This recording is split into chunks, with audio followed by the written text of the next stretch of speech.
The galaxy had survived worse than war.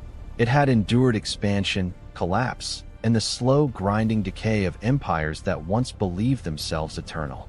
What it had not survived was uncertainty. Transit Station Epsilon 7 was a minor hub on the edge of civilized space. Station Commander Vrax had overseen 40,000 vessel transits without incident. The station's automated systems were simple: scan, verify, route. Ships arrived. Ships departed. The process required no thought. Until the Merchant Dawn didn't arrive. Its trajectory had been perfect. Its last transmission routine. Sensors showed it entering the transit corridor on schedule. Then, nothing. Not an explosion. Not a distress call. Just an empty corridor where a ship should have been. Run diagnostics, Vrax ordered, his four eyes narrowing at the display. The systems returned green across every metric. Where's the ship? Unknown, the AI replied. No record of passage. No debris. No energy signature. That's impossible. Confirmed. Vrax stared at the empty space on his display. In his 40 years of service, ships didn't just vanish. They broke down. They collided. They exploded. They didn't disappear.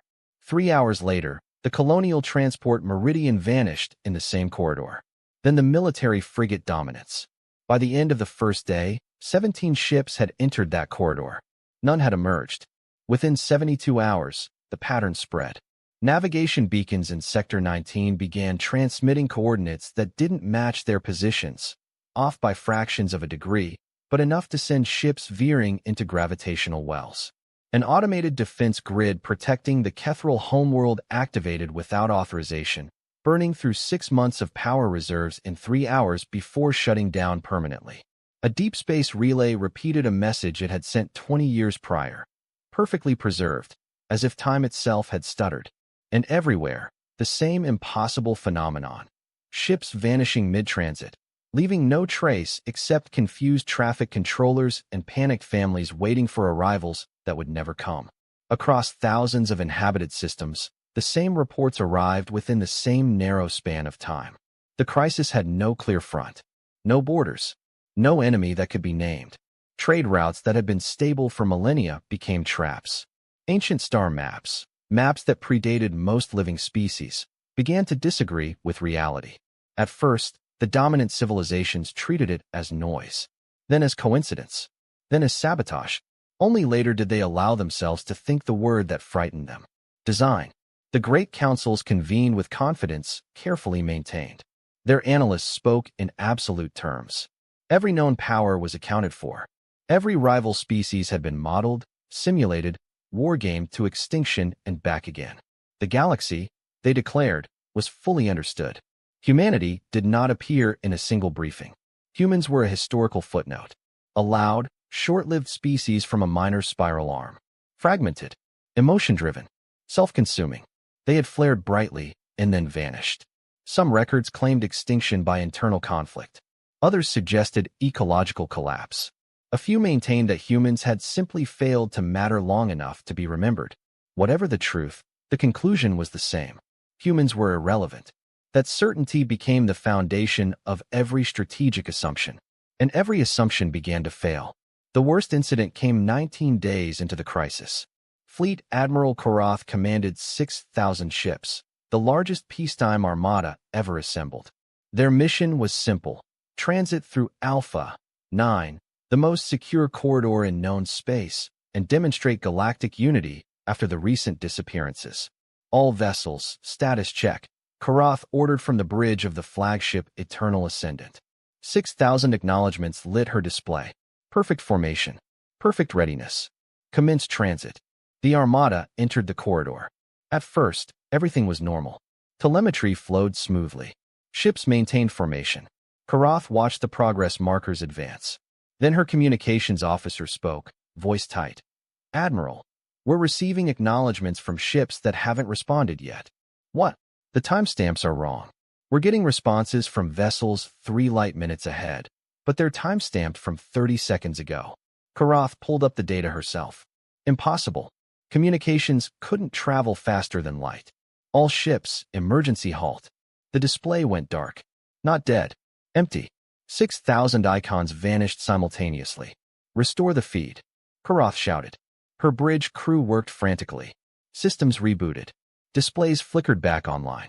The tactical map showed empty space. The Armada was gone. Every ship, every crew, thousands of lives. Not scattered, not destroyed, simply not there anymore.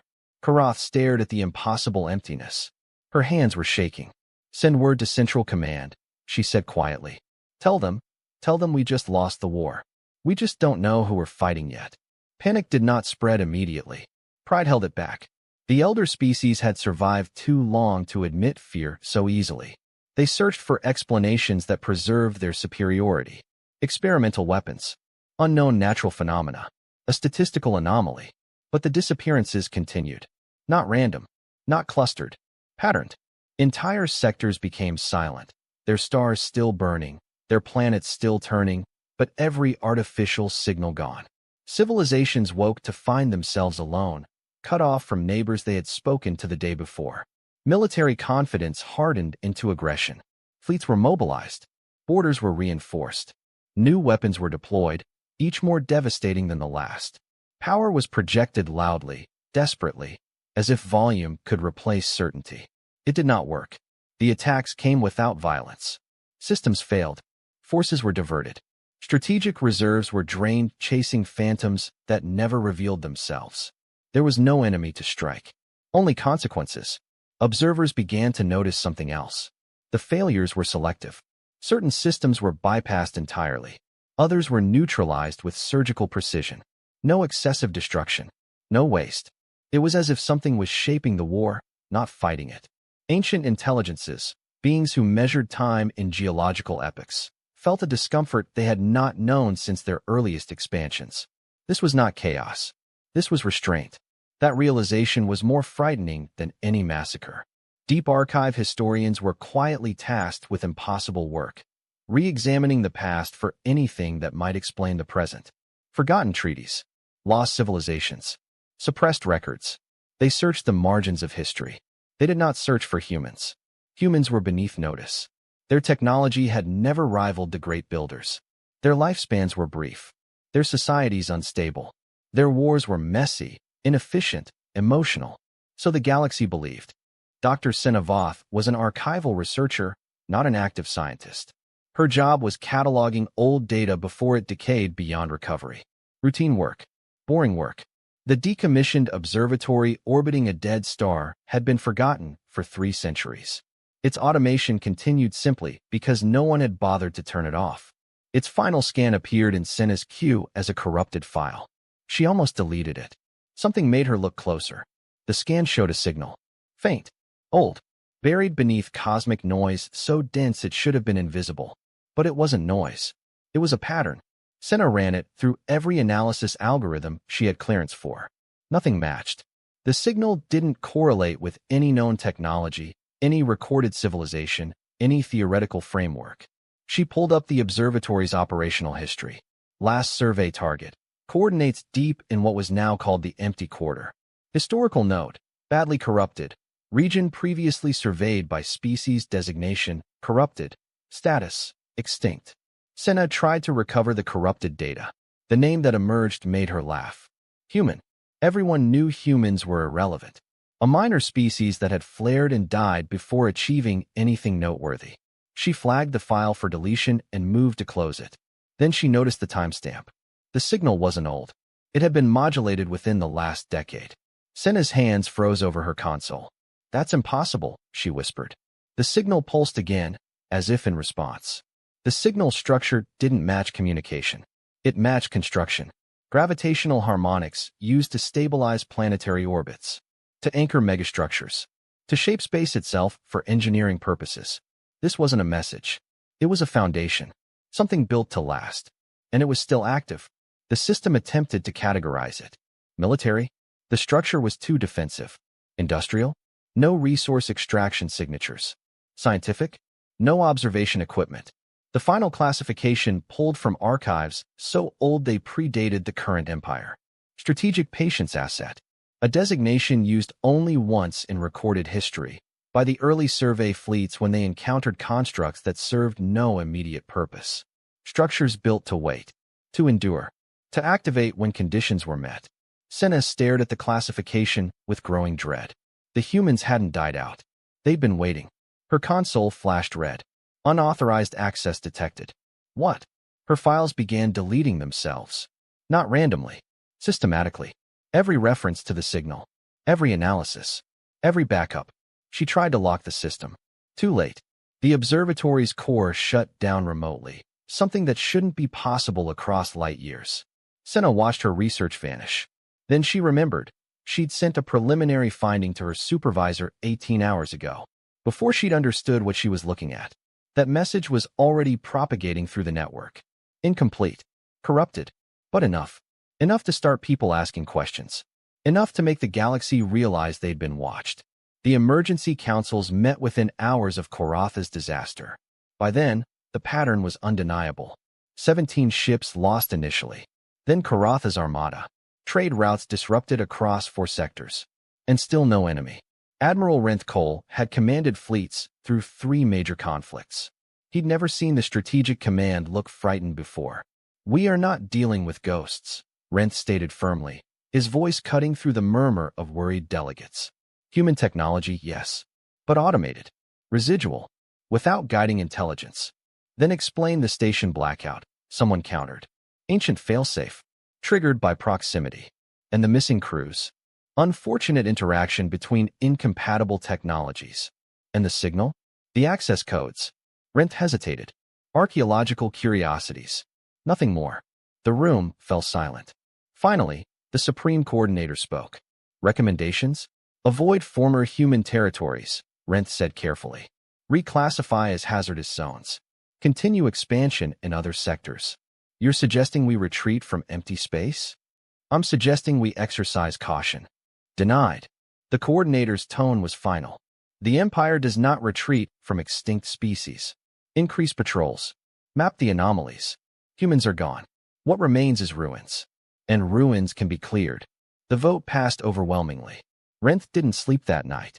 He kept thinking about the ancient memo recovered from the archives. The one written by a general who'd fought scattered human colonies centuries ago. They do not rush. They endure. And they remember. The crisis worsened.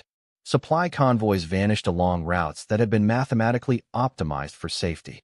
Defensive networks activated and deactivated without command, as if responding to invisible hands. Entire star systems were isolated, not destroyed, but carefully disconnected, cut away like diseased tissue. The pattern was wrong. Natural disasters did not behave this way. Enemy empires did not show such restraint. Even the most ruthless conquerors left signatures. Wreckage, radiation, chaos. This left nothing. Behind closed data channels, unease began to spread. A minor research collective noticed that the systems being bypassed by the crisis shared subtle characteristics. Infrastructure age. The systems left untouched tended to rely on older designs. Slower networks. Redundant physical systems rather than purely digital ones. Worlds that had modernized aggressively were the ones most affected. Another group found that automated defenses were failing in a very specific way. They were not being overwhelmed. They were being convinced to stand down. Authentication codes were not broken by brute force, but by logic, by sequences that anticipated how the systems would respond and adjusted accordingly. It was not hacking. It was understanding. Senna's fragmentary report was pulled from quarantine and studied again, this time without the assumption that it was meaningless. The signal structure did not match modern design principles. It was inefficient by current standards. Overbuilt. Layered with redundancies no rational engineer would include unless they expected failure as a constant condition. The design philosophy was old, unfashionable, human. That realization was dismissed at first. Humans had never demonstrated such foresight. Their historical record was filled with rushed solutions and short-term thinking. Yet the crisis unfolding now felt like the opposite of that pattern. It felt prepared.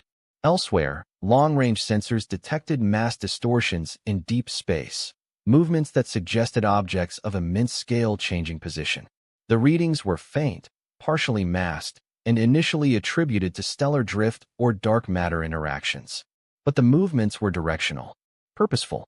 The objects were not traveling along known lanes. They were cutting through regions considered empty and used, strategically irrelevant. regions no one monitored closely. Regions once explored by early human expansion before humanity vanished from the records. For the first time, a senior intelligence overseer authorized a review of pre-extinction human doctrine. Not their politics, not their wars, their philosophy. What emerged was fragmented, inconsistent, and deeply unsettling. Humans believed survival was temporary. They assumed catastrophe was inevitable. They planned not for peace, but for collapse. Their myths spoke of watchers, of guardians who would stand when others fell, of sacrifices made so that something else could endure. These were cultural artifacts, the analysts insisted, stories born of fear, primitive coping mechanisms. And yet, the galaxy was collapsing in exactly the way humans had feared. The unease became impossible to contain when a fortified system, one protected by the combined fleets of three major powers, was neutralized without a single shot fired. Its defenses shut down in perfect sequence. Its communication array went dark. Its fleets were forced into emergency stasis by cascading system locks. No deaths, no destruction, just removal. The system was left intact, helpless, and isolated. That was when the dominant civilizations felt something new. Not confusion, not anger, fear. Because whatever was doing this was not trying to win a war. It was demonstrating control. Chief Engineer Mara Telkin had lived on Carvel her entire life. 47 years watching ships built, launched, and sent to defend the galaxy's borders. Now she was watching the system die. The evacuation had been ordered 3 days ago. Too little time. Too many people. The transports could save maybe 30% of the population. She'd volunteered to stay. Someone needed to keep the manufacturing cores running until the last transport left. Her console showed the approaching destabilization. Energy readings spiking. Gravitational anomalies spreading. The crisis, whatever it was, had finally reached them. Mara watched the countdown. 14 minutes until catastrophic failure. She thought about her children, already off-world. At least they'd be safe. Then the readings changed. The energy spike stopped. Not collapsed. Stopped. Gravitational tides flattened. The cascade halted mid-process. What the hell? Mara whispered. Her displays showed impossible data. Something was holding the system together. Something immense. Something that shouldn't exist. She pulled up the long-range sensors, cranking them to maximum resolution. There, at the edge of the system, a structure, planet-sized, impossibly complex, bending space around it like a lens. It hadn't been there 5 minutes ago. Now it was everywhere. And Carvel was stable. Sensors watching Carvel registered the expected signs first. Energy instabilities rippled through the outer system. Gravitational tides surged in patterns that matched the crisis elsewhere. Long-range observers began recording the same signatures that preceded every previous neutralization. The system's defenders braced for silence. Instead, the data inverted. The gravitational surge flattened. Energy fluctuations stabilized. The cascading failures stopped mid-process, as if halted by an unseen hand. Then something unprecedented occurred. The hostile influence, whatever force had been unraveling systems across the galaxy, was pushed back. Not destroyed, not disrupted, redirected. Sensors detected a massive displacement wave moving outward from Carvel, bending spacetime itself into a smooth, controlled arc. The phenomenon did not explode. It did not radiate. It behaved like a dam closing against a flood. The crisis recoiled. The system survived. Across the galaxy, analysts stared at their displays in stunned silence. Carvel should have been erased. Instead, it was untouched. The confusion lasted only moments before fear rushed in to fill the gap. Because the force that intervened did not identify itself. There was no communication, no claim of responsibility, no detectable fleet, only a faint, lingering distortion at the edge of the system, an echo of something immense passing through and moving on. In a neighboring sector, a planetary governor noticed something impossible. The star his world orbited, a stable yellow sun for 4 billion years, was losing luminosity. Not slowly, not naturally. 10% brightness drop in 6 hours. His science team ran every test they knew. The star wasn't dying. Its fusion was stable. But something was siphoning energy at a scale that made planetary power consumption look like a candle. Where's it going? The governor asked. His chief scientist pulled up gravitational readings. There. She pointed at a distortion at the system's edge. Something's there. Something so massive it's bending our instruments. And it's feeding on our star. Yes, the star did not die. It was being used. Moments later, a hostile fleet advancing through that sector vanished. This time, there was debris, not wreckage. Sliced matter. Cleanly separated hulls drifting in parallel trajectories. Their internal systems intact, but frozen. No explosion. No thermal bloom. Just ships cut apart with surgical precision, as if space itself had been folded through them. The implications spread faster than the data. This was not random defense. This was targeted intervention. Someone, or something, was choosing when to save and when to erase. Panic erupted at lower levels first. Civilian populations flooded communication networks with questions no authority could answer. Military commanders issued contradictory orders, unsure whether to advance or withdraw. The dominant civilizations convened emergency sessions with unprecedented urgency. Confidence was gone. It had been replaced by a brittle determination to reassert control before fear became irreversible. They labeled the intervening force an unknown third party. They classified the events as hostile action. They authorized escalation. Deep space weapons, long forbidden due to their destabilizing effects, were activated. Autonomous kill nets were deployed along critical corridors. Experimental technologies were rushed from prototype to battlefield without full testing. The galaxy chose force over understanding. As escalation orders propagated through military networks, entire command chains failed. Not violently, not completely, selectively. Orders vanished mid-transmission. Authorization hierarchies looped back on themselves. Automated systems flagged commands as invalid, not due to corruption, but because of conflicts that did not exist seconds before. Someone was rewriting context faster than the galaxy could react. The most alarming discovery came from the temporal analysts. They found evidence that the interventions at Carvel and the dimmed star had been anticipated. Not predicted. Anticipated. The defensive correction at Carvel had activated before the crisis reached its peak. The energy siphon had begun moments before the hostile fleet entered the system. The timing was too perfect. The unknown force was not responding to events. It was operating ahead of them. That realization shattered the last remaining illusion of parity. The dominant civilizations had always believed that the highest form of power was reaction speed, the ability to see, decide, and strike faster than any opponent. Now they faced something that had already decided. A fragment of data, long ignored, resurfaced in the aftermath. Pulled from the same forgotten channels as the earlier signal, it was older still, buried beneath layers of deprecated protocols. It was not a message. It was a contingency marker. Intervention threshold reached. The origin tag was unmistakable. Human. That should have been impossible. Humanity had never possessed the scale, the coordination, or the patience required for such a system. Their history showed no evidence of this level of foresight. And yet, the evidence was no longer subtle. Something built by humans, or built in their name, had just altered the course of a galactic war. Not by conquest. By control. Fear spread upward now, infecting even the eldest minds. Emergency escalation protocols reached their final stage. Total mobilization was declared. Borders were sealed. Civilization-scale weapons were primed. The galaxy prepared to strike blindly into the dark. In the scramble to understand the interventions, ancient vaults were opened, archives sealed not by secrecy, but by disinterest. Human history existed there in fragments, scattered across forgotten servers and decaying data crystals, mislabeled and untranslated. Senavoth led the research team. What they found changed everything. Human conflicts did not end with extinction. They ended abruptly, across multiple regions, within a narrow span of years. Wars halted mid-campaign. Industrial growth flattened simultaneously in distant systems.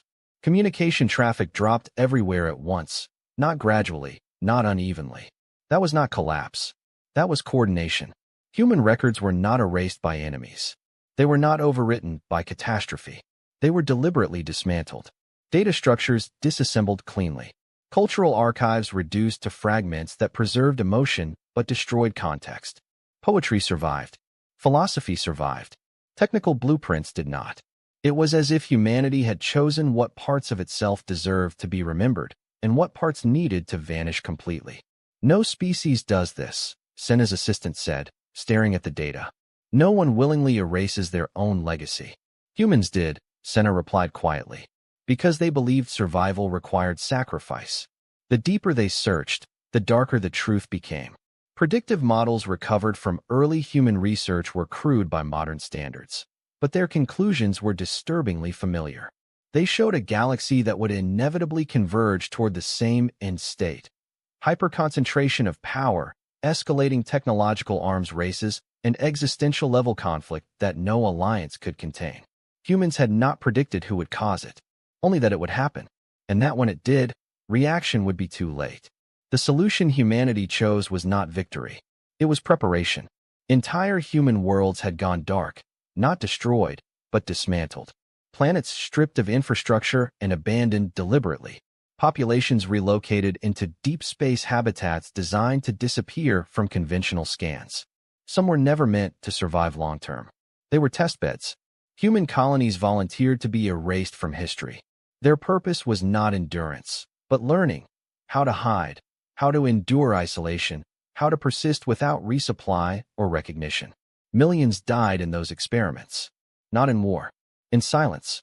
Records show generation ships sent into interstellar voids with no destination. Only instructions to observe, record, and never return. Families agreed to never be known, never be rescued, never be remembered. Among the recovered data was a personal log. Its origin world was listed as New Tasman. The log was unsigned, fragmented, but enough remained to reconstruct its meaning. We voted today. The measure passed 67 to 31. My daughter asked me why we have to leave. I told her it's to keep her safe. I didn't tell her the truth, that we're leaving so her children's children might have somewhere to return to. The Empire is coming. Not this year. Maybe not this century. But they're coming. And we have a choice. Fight and burn. Or leave and survive. We've chosen to survive. It will cost us everything we've built. Every home. Every grave. Every memory tied to soil. But memory can be carried. And we've had practice at losing. The relocation ships launch in 40 days. I won't live to see where they go. I'm staying with the dismantlement crew. Someone has to make sure the planet is clean when we leave. Someone has to erase the welcome mat. I volunteered. My daughter will hate me for it someday. But she'll be alive to hate me. That's enough. The log ended there. The timestamp indicated the author remained on New Tasman for another 11 years. No further entries were recovered. Senna read the log 3 times before she could continue. She had catalogued extinctions before. This was different. This was choice. Conscious. Calculated. Carried through across generations. Human governments collapsed not because they failed, but because they dissolved themselves. Central authority was intentionally fragmented. Leadership structures were replaced with layered redundancies and autonomous cells that could operate independently for centuries. Humanity made itself small. On purpose. The greatest shock came from recovered construction logs. Humans had begun building their largest projects before they ever encountered major alien powers. Not ships. Not stations. Foundations. Massive frameworks hidden in gravitational shadows. Structures embedded within asteroid belts. Inside rogue planets, beneath stellar coronas. They were not weapons at first. They were shelters. Then they were anchors. Then they became something else entirely. Human engineers documented failure constantly. Catastrophic loss. Structural collapse. Energy overloads that wiped out entire research teams. Each failure was logged, studied, and repeated until the system worked. They paid for every lesson with lives. The archives showed no celebration. No triumph. Only endurance. As alien analysts pieced together the timeline, another realization took hold. Humanity had reached a point where remaining visible was more dangerous than disappearing. They had assessed the galaxy and judged it not malicious, but immature, too reactive, too driven by dominance, too willing to escalate without understanding consequences. So humanity stepped away. They withdrew fleets. They shut down trade. They abandoned diplomatic channels. They erased themselves from the narrative of power, not because they were weak, because they were afraid of what the galaxy would become, and afraid of what they might have to do if they stayed. The final revelation spread slowly, like a pressure crack forming in crystal. Human extinction records had been falsified, not by aliens, by humans. Their last visible transmissions were carefully constructed failures. Their final wars staged to look self-destructive. Their collapse presented as inevitable. The galaxy had accepted the lie eagerly, because it confirmed every prejudice it already held. Now, with the crisis unfolding exactly as humanity had feared, that lie felt heavier than any weapon. Humanity had not vanished by accident. They had chosen to leave the stage. They had chosen obscurity over dominance. They had chosen to prepare in the dark while the galaxy argued in the light. The emotional weight of that choice settled across the dominant civilizations like gravity. This was not an enemy that had risen suddenly. This was a species that had endured centuries of sacrifice without recognition, without assurance their plan would ever be needed. They had accepted the possibility that everything they built would remain unused, that their suffering would mean nothing. Until now, as this understanding spread, fear transformed into something deeper. Guilt.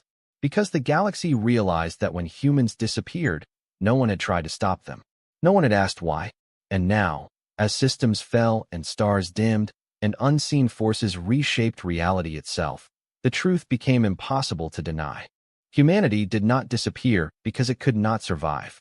Humanity disappeared because it chose to carry the cost alone.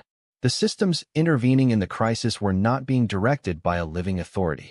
They were executing judgments encoded long ago, judgments designed to activate only when the galaxy crossed specific thresholds of risk. Humanity had not prepared for enemies. They had prepared for collapse. Alien strategists finally understood why human technology had seemed so contradictory. Humans did not optimize for efficiency. They optimized for survivability under worst-case conditions. Every system assumed sabotage, misinformation, and systemic failure as constants. Where other civilizations built weapons to overpower rivals, humans built systems to outlast catastrophe. The interventions witnessed so far, the stabilization of Carvel, the dimming of the star, the surgical erasure of advancing fleets, were not acts of conquest. They were containment measures. Defensive responses scaled for threats that exceeded conventional warfare. Human doctrine rejected escalation as a primary tool. Escalation was unpredictable. It bred retaliation. It increased entropy. Instead, humans favored denial. Deny territory. Deny momentum. Deny catastrophic outcomes before they could propagate. This doctrine explained the most unsettling aspect of the crisis, its restraint. The most profound revelation came from a recovered human framework directive. Not a command. Not a threat. A condition. If interstellar conflict reaches irreversible propagation velocity, initiate Guardian Protocol. Guardian. The term resonated across every translated archive. Humanity had never seen itself as rulers of the galaxy. They had not sought dominion or tribute. They had defined their role differently. Caretakers. Not of species. Of continuity. Humanity believed the galaxy itself was fragile, not physically, but socially. Too many powers. Too many rivalries. Too much technological reach without corresponding restraint. Someone, they concluded, would eventually ignite a chain reaction that no fleet could stop. So humans built systems to intervene when restraint failed. They did not trust future humans to make that decision. They trusted machines guided by hard moral constraints encoded during humanity's darkest years. The balance of power shifted not because humans revealed greater weapons, but because the galaxy realized it was no longer the arbiter of its own survival. Some resisted.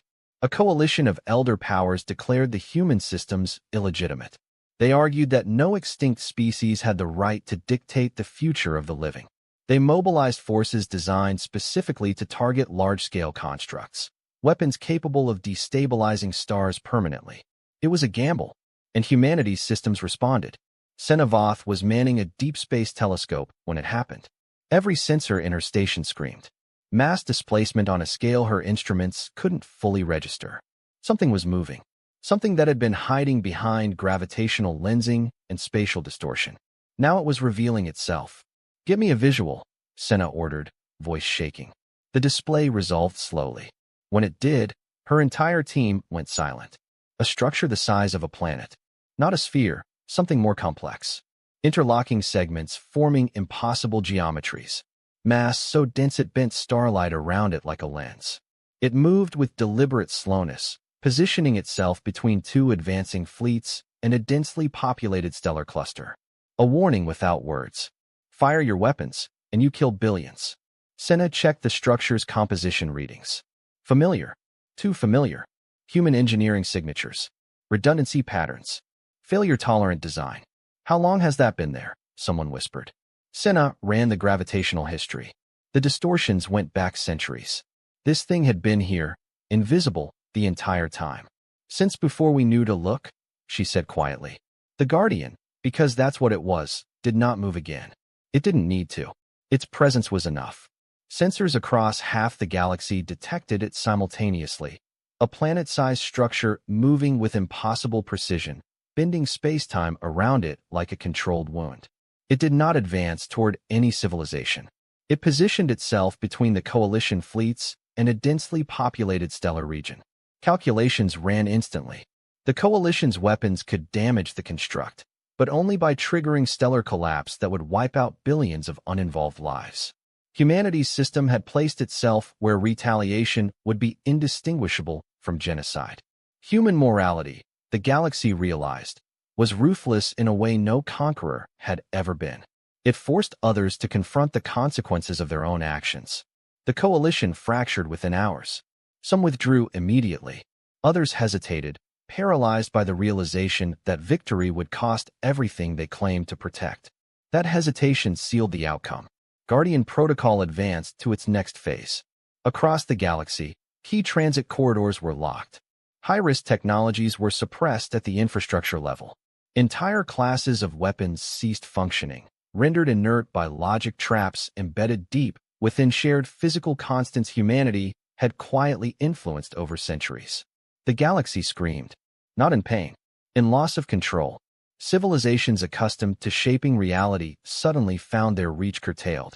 They could still survive, still exist, but no longer dominate unchecked. The irreversible decision had been made long ago. Humanity had chosen to value the galaxy over its freedom, and now that choice was being enforced. The elders of the great civilizations had faced extinction events before. Supernova chains, dimensional instabilities, invasions by species that burned themselves out in conquest. Those threats had screamed their intentions into the void. This one did not. Humanity's presence, if it could still be called that, was defined by calm, by measured action taken only when thresholds were crossed. The Guardians did not posture. They did not threaten. They simply were, immense and patient, enforcing boundaries with a precision that made resistance feel childish. Alien commanders began to understand that panic itself was dangerous. Human systems reacted to acceleration, to escalation, to loss of restraint. Fear became a trigger.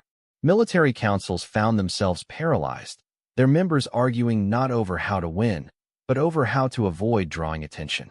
Fleets held position for fear that movement itself might be interpreted as aggression. The galaxy had never been this quiet. That silence was worse than war. From the perspective of lesser species, the Guardians were no longer abstract constructs. They were inevitabilities. Massive shapes moving through deep space with no urgency and no resistance. Their trajectories calculated centuries in advance.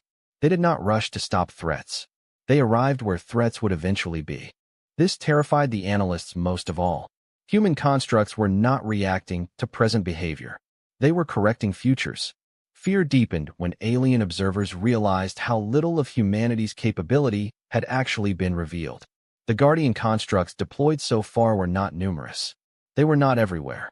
They represented only a fraction of the mass energy shifts detected in deep space. Vast regions still held signatures of dormant infrastructure, anchors, frameworks, and shadowed constructs that had never activated. Humanity had not committed fully. They had barely begun. A radical faction emerged among the elder powers. They called the Guardians an abomination. They argued that allowing an extinct civilization to dictate the galaxy's future was surrender by another name. That freedom required risk. That extinction was preferable to eternal restraint. Their fear curdled into defiance. They began planning something the galaxy had not seen in millions of years. A total strike. Not against a Guardian. Against the system humanity was protecting. The logic was simple and horrifying. If the Guardians were designed to prevent catastrophic cascades, then triggering one deliberately might force them to reveal their limits or destroy themselves trying to stop it.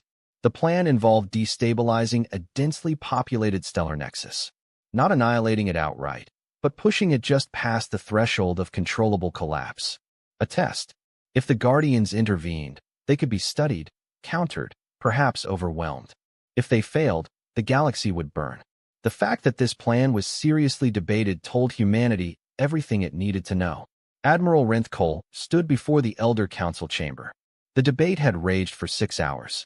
Supreme Chancellor Vikros addressed the assembled leaders. We face a choice. Submit to the will of a dead species, or prove we still control our own fate. By murdering trillions, someone shouted. By testing limits, Vikros corrected. If the Guardians can be overwhelmed, we can negotiate. If they cannot, he paused. Then we deserve to know our cage. This is madness. This is necessity. Vikros activated a display showing the stellar nexus. We destabilize this system. Carefully. Controlled collapse that the Guardians must respond to. When they reveal their full capability, we'll finally understand what we're dealing with. And if they fail, silence. Then we'll have our answer a different way, Vikros said quietly. The vote was called. It passed by 3 votes. Vikros initiated the sequence, knowing he'd just condemned either the Guardians or the galaxy itself. There was no third option anymore. Human constructs began repositioning, not toward the radicals, toward the Nexus. Observers watched as multiple Guardian-class masses shifted in coordinated silence, their movements slow but unstoppable, bending space in ways that made precise tracking impossible. They did not accelerate. They did not hurry. They did not need to. Alien fear reached a breaking point when a Guardian construct executed a maneuver that had not been theorized as possible. It split. Not physically, functionally. A single planet-sized mass unfolded into multiple interlinked segments, each maintaining full operational capability. Redundancy layered upon redundancy. The construct did not weaken. It became more resilient. The message was unmistakable. Humanity had planned for failure at every level, including the failure of its own Guardians. There was no single point of victory, no decapitation strike, no heroic last stand to be exploited. The galaxy was staring at a system designed to endure total war without ever engaging in it directly. As countdowns began, analysts detected something new. Human infrastructure across the galaxy was waking up, not activating, acknowledging. Dormant systems synchronized, hidden anchors aligned, mass energy reserves unlocked from containment fields that had held for centuries. Humanity had been holding back. Now, for the first time, the galaxy sensed what it felt like when that restraint was about to end.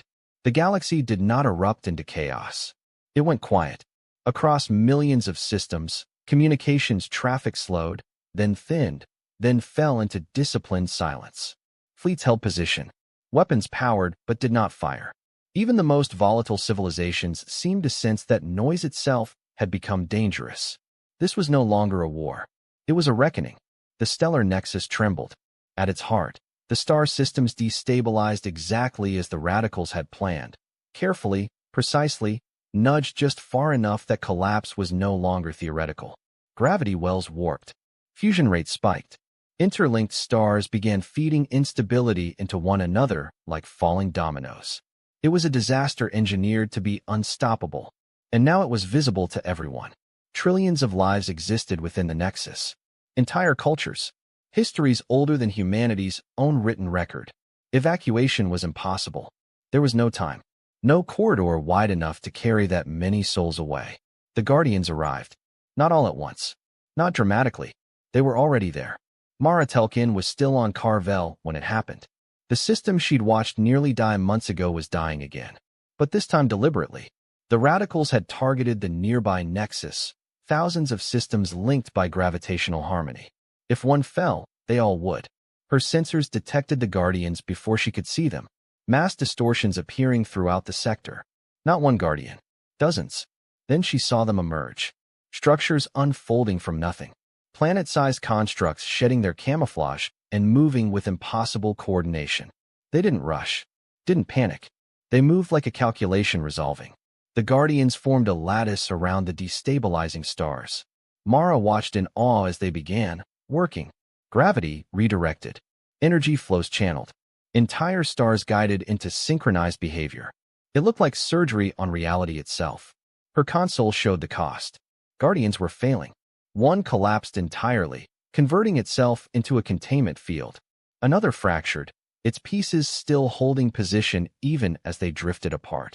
They were dying to save the Nexus. Dying to save people who'd tried to destroy them. Mara found tears on her face. "Why?" she whispered. "Why save us?" The Guardians didn't answer. They never did. They just continued their work. Because duty didn't require gratitude. Hidden constructs shed their cloaks. Anchors long embedded within the fabric of space revealed themselves as colossal frameworks unfolding from nothingness. Planet-sized masses adjusted position with glacial precision, forming a lattice around the destabilizing stars. They did not rush. They did not hesitate. They moved like something that had rehearsed this moment for centuries. Human constructs did not attempt to destroy the radicals responsible. Their fleets were irrelevant now. This was beyond punishment, beyond vengeance. Humanity's doctrine had never been about enemies. It was about thresholds. The Nexus crossed one. Within the Guardian lattice, energy flows redirected. Gravity was reshaped, bent into controlled paths that defied known physics. Entire stars were partially enclosed, not caged, but guided, forced into synchronized behavior against their natural tendencies. The effort was staggering. Sensors recorded power draws that eclipsed the output of entire galaxies. Human systems burned through reserves accumulated across centuries in minutes. Constructs began shedding mass, converting structure into energy, sacrificing themselves piece by piece to hold the line. No human voice spoke. No declaration was made. But across the alien networks, a truth spread with crushing clarity. Humanity was not acting to win. They were acting because someone had to. The radicals realized too late what they had done. Their plan had succeeded only in proving the Guardians' necessity. They attempted to abort, to stabilize the Nexus themselves, but their systems were locked out, denied access by human protocols embedded so deeply into shared physical constants that resistance was meaningless. They screamed for mercy. Humanity did not answer. Not because it was cruel, because mercy was not the objective. Stability was. As the Nexus fought itself, Guardian constructs began failing. One collapsed entirely, its mass folding inward and vanishing as it converted itself into a containment field that sealed a runaway star. Another fractured under the strain, its segments drifting apart while still maintaining function, still holding their assigned vectors. Alien fleets moved instinctively, rushing toward the Nexus, desperate to help, to do something. They were stopped, not by force, by understanding. Every intervention risked destabilizing the lattice. Every unplanned energy input could cascade into total collapse. The galaxy's greatest armadas were reduced to spectators, watching salvation unfold beyond their ability to contribute. That helplessness cut deeper than fear. For the first time, the dominant civilizations were irrelevant. Senna watched from her observation post as human reserves activated. Deep space habitats, ones that hadn't appeared on any map, suddenly blazed with energy. These weren't military installations. They were homes. Families had lived there. Generations of humans, hidden, waiting for this moment. Now they were feeding their entire existence into the Guardian network.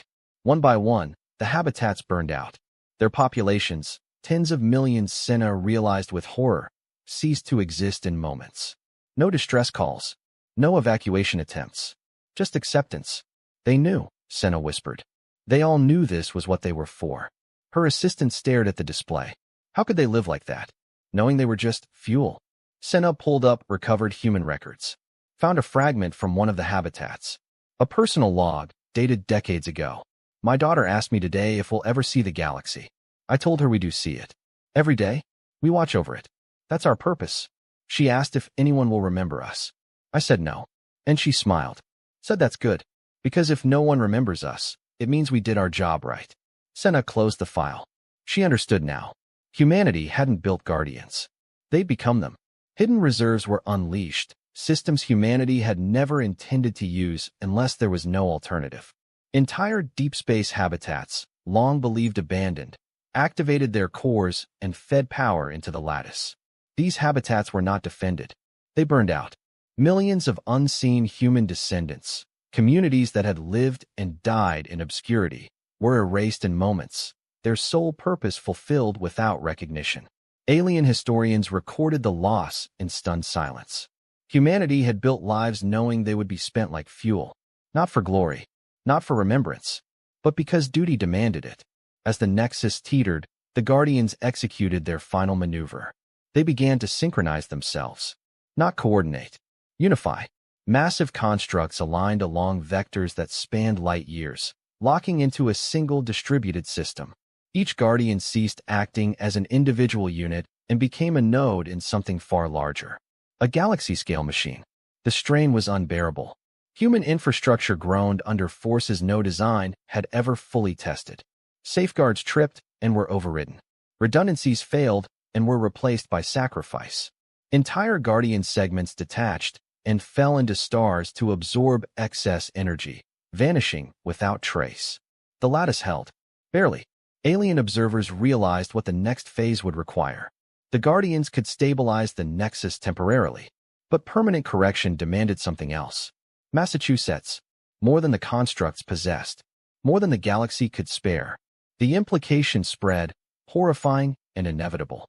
To save the Nexus, something else would have to be given up. Humanity had anticipated this. Buried within the deepest layers of recovered doctrine was a concept alien strategists had struggled to understand. Human duty was not to themselves. It was to the future. A final protocol unlocked. Across the Guardian network, a signal propagated, silent, absolute, irreversible. Systems that had never activated before began responding. Not constructs. Foundations. Deep within the galaxy's structure, ancient human-built anchors engaged, altering gravitational balances on a scale no one had believed possible. Entire regions of space began to shift, slow, and reconfigure. The galaxy itself was being asked to change shape. The cost would be catastrophic. Star systems would be displaced. Trade routes destroyed. Civilizations isolated permanently. Some worlds would be lost, not destroyed, but cut off, drifting into darkness without hope of return. Humanity had known this outcome. They had accepted it. The Guardians did not ask permission. They did not seek consensus. They acted. As the final alignment began, the Nexus trembled one last time, hovering on the edge between salvation and annihilation. Guardian constructs flared with energy, their silhouettes blinding across the void. Alien civilizations held their breath, not because they expected victory, but because they finally understood what humanity truly was. Not conquerors, not rulers, but the ones willing to choose loss over extinction. The final forces locked into place. The lattice reached critical stability, and in the near silence before the universe decided whether it would hold or break, everything stopped. The universe did not end. That was the first realization. The second came more slowly, settling across the galaxy like the aftermath of a storm too vast to comprehend all at once. The stellar nexus stabilized. Not perfectly, not cleanly, but it held. Fusion cascades dampened into controlled rhythms. Gravitational tides flattened into new, permanent shapes. The stars did not return to what they had been. They became something else, something stable. Across the Guardian lattice, lights dimmed, one by one, then in waves. Entire constructs went dark, their mass exhausted, their purpose fulfilled. Some remained, drifting silently in their final positions. Others collapsed inward, converting their last substance into containment fields that would last longer than any civilization now watching them. The galaxy lived, but it was not the same galaxy. Whole regions of space had shifted. Distances once trivial became insurmountable. Trade empires fractured overnight. Political power maps, so carefully balanced for millennia, were rendered meaningless by new stellar geometries. Some civilizations found themselves isolated forever. Others were forced into proximity with former enemies. A few were simply gone, not destroyed, lost, drifting beyond the reach of known space, preserved but unreachable, their future rewritten without consent. The cost was undeniable, and yet, trillions still lived who would not have. That truth echoed through every surviving civilization. The Guardians did not celebrate. They did not regroup. They began to shut down. Alien observers waited for instructions, for proclamations, for demands of obedience or tribute. None came. Instead, the remaining human systems initiated a final sequence, one that had been encoded before humanity disappeared, long before the galaxy knew it needed saving. They began to explain, not with speeches, not with justification, with records. Across the surviving networks, data unlocked itself. Human history, once fragmented and erased, unfolded in full, not as propaganda, but as confession. The early fears, the predictive models, the arguments humanity had torn itself apart over before choosing this path. They showed their failures, their wars, their genocides, their near extinctions. They showed the moment they realized that power without restraint would eventually destroy everything it touched. They showed the choice, not unanimous, not peaceful, a decision forced by mathematics and morality intersecting at the same terrible conclusion. Someone would eventually break the galaxy, and if no one stopped it, everything would burn. So humanity decided that if a guardian was needed, it would be them, not because they were the strongest, but because they were the ones who knew how easy it was to fail. The records revealed why humans never returned, why they never warned the galaxy, why they never asked for help. They did not trust themselves to rule without becoming what they feared. So they built something that would outlive them and bound it with rules they could never change.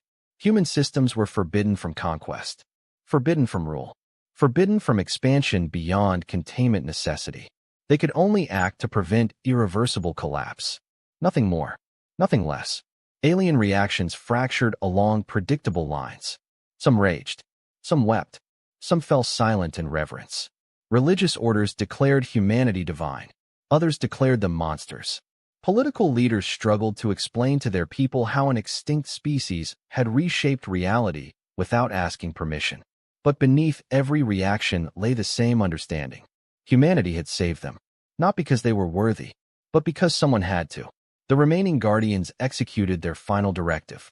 They withdrew, not vanishing, but retreating into positions where they would never interfere again unless the same thresholds were crossed. Their presence became background, immovable, patient, watchful, a constant reminder. Civilizations adapted. Slowly, painfully. New alliances formed out of necessity rather than ambition.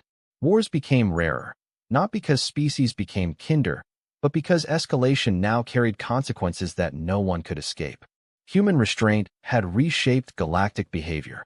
Historians would later argue over whether this was salvation or stagnation. But no one could argue with survival. 1 year after the Nexus stabilized, Mara Telkin stood in a memorial plaza on Carvel. Around her, similar monuments were being built across 1,000 worlds. This one was simple. A black stone column. No names. There were too many, and most had never been recorded. Just a number. 247 billion. Human lives spent to save the galaxy. Beneath it, the only words humanity had ever asked the galaxy to remember. Duty requires no witness. Mara placed her hand on the stone. It was warm, as if the energy of all those lives still resonated within it. "Thank you," she whispered. The Guardians, still visible at the edge of the system, did not respond. They never would. But Mara stayed there for an hour anyway, keeping vigil for people who'd never asked for it. Someone had to remember, even if remembering meant acknowledging how badly the galaxy had failed to see what humanity truly was. Not conquerors, not saviors, just the ones willing to pay the price no one else would. The final human transmission activated last. It was not addressed to governments, not to councils. It was addressed to the future. It explained nothing new. It asked for nothing. It simply stated a truth humanity had learned too late to save itself, but not too late to save others. Power is easy. Responsibility is not. The transmission ended. The signal faded. Humanity, what remained of it, returned to silence. Not as rulers, not as gods, but as something far rarer. Guardians who never wanted to exist. Senevoth's archive became the most visited historical site in Imperial space. People came not to see humanity's victories, but their losses, the worlds they'd abandoned, the lives they'd given up. The personal log from New Tasman was preserved behind protective glass. Visitors would stand before it for hours, reading the words of someone who'd volunteered to die so their child could live. The archive's final exhibit was a simple display, a star chart showing former human space. Overlaid were the protection corridors they'd created. the civilizations they'd saved, the species that existed because humanity had chosen restraint over revenge. At the bottom, a single plaque: they did not conquer the galaxy. They made sure the galaxy survived. Admiral Renthcole lived for another 47 years. He never commanded a fleet again. Instead, he became a teacher at the Strategic Academy, where he taught a single course: ethics of power. His first lecture was always the same. He would stand before the new cadets and ask them one question: if you had the power to destroy everything, but chose not to, are you weak? The students always debated. Some said yes. Some said no. Some were uncertain. Renth never gave them the answer. Instead, he would show them the human records, the evacuations, the sacrifices, the choice made across centuries. Humanity could have burned the galaxy, he would say at the end. They chose to save it instead, not because they were weak,